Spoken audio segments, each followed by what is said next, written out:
What is going on, guys? It's ThePowerBauer 2 here. If there's one thing I hate, it's being too one-dimensional. But if there's one thing I love, it's being two-dimensional. I mean, just look at this. Even the most famous video game character of all time, Mario, Italian stereotype Mario, has delved into this two-dimensional world 5 times. Well, more like 4.5 times to be exact, but anyways, Paper Mario is one of the best franchises, one of my personal favorites of all time. However, these games have received a mixed reception in recent years, to say the least.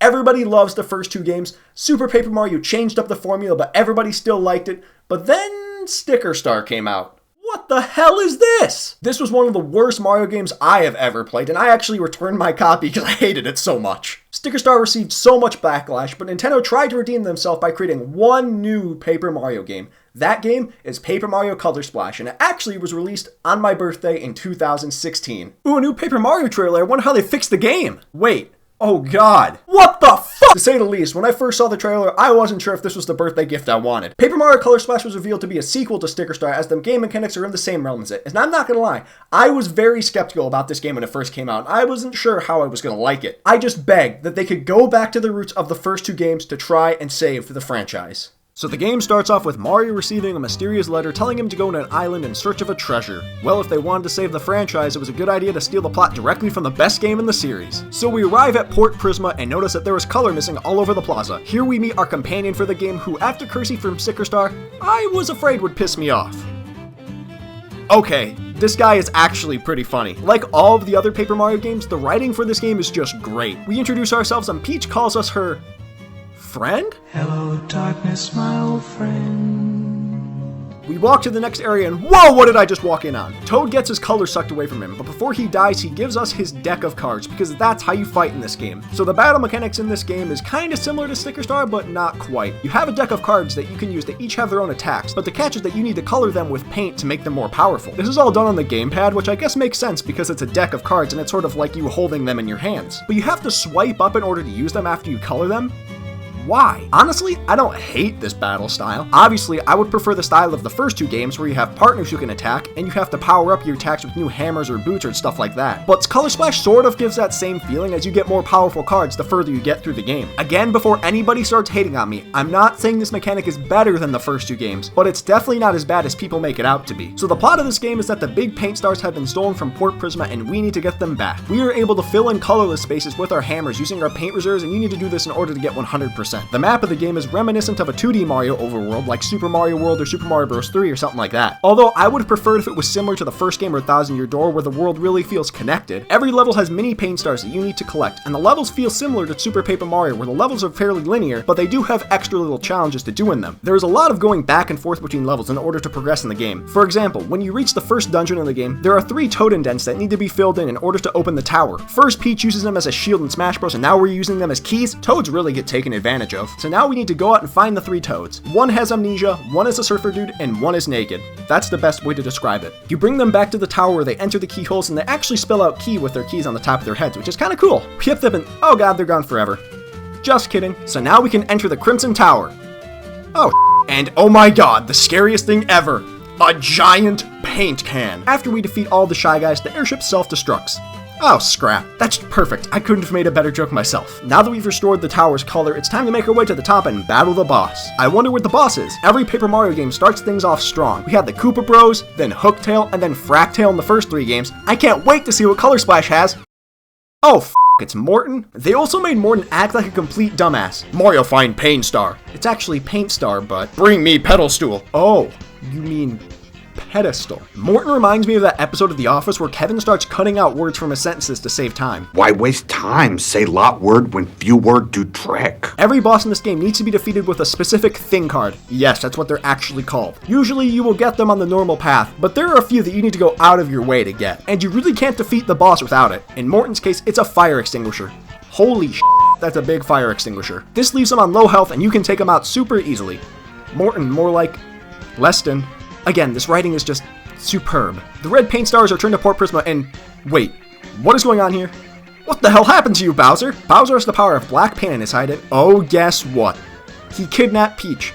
No one could have predicted this. I love how they just acknowledge the fact that they have the same plot in every Mario game, but just don't care. So now we have to save Port Prisma and Princess Peach. Now this is a Mario game. So this game has 6 chapters, each of which ends with you receiving a big paint star to return color to the fountain in Port Prisma. And each time you get a new paint star, you learn more and more backstory about what actually happened there. Did Breath of the Wild steal its memory idea from this game? So eventually you learn that Bowser just jumped in the paint for fun and got possessed by black paint and now is trying to take over the world. You know, I've seen weirder plots. Every big paint star has its own area of the map that is the same color as the respective paint star, and every area has its own charm. You will come across these rescue Toad squads several times throughout the game, and each time it just gets more ridiculous. Like the first time you only need to find 3, but by the end you were finding almost 50 of these damn toads. Every level has unique and interesting ideas. One of my favorites is early on in the game where the entire stage starts to be rolled up and you need to run away with it. It's such a neat idea, but it ends with us helping Toad murder a Shy Guy.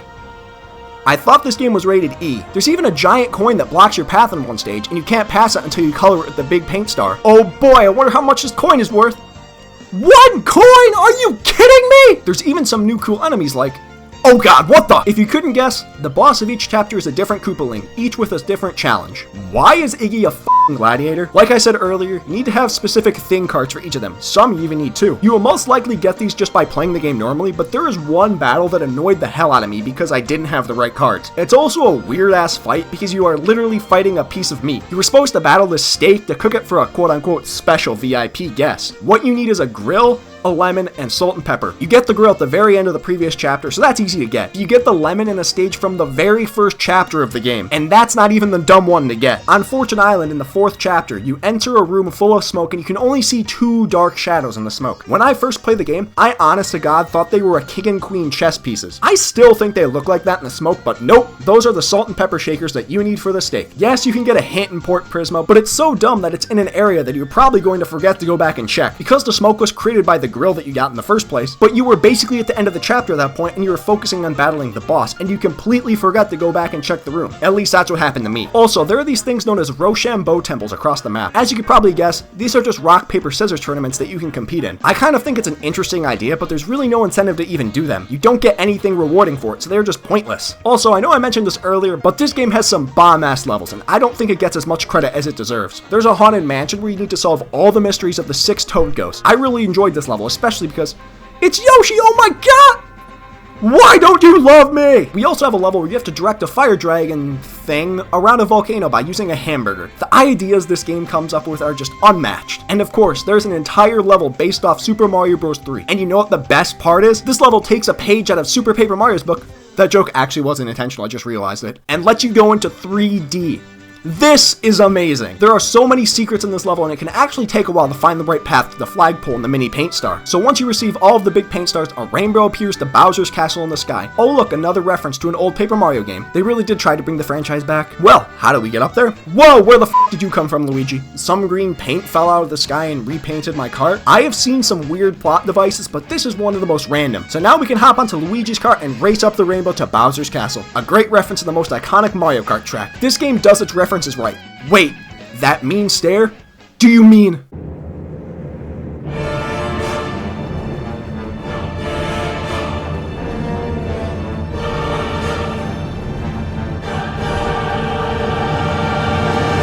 So this is Black Bowser's castle and... Oh, I guess we were too late. Time to leave. Yes, the only solution is to hit the wall.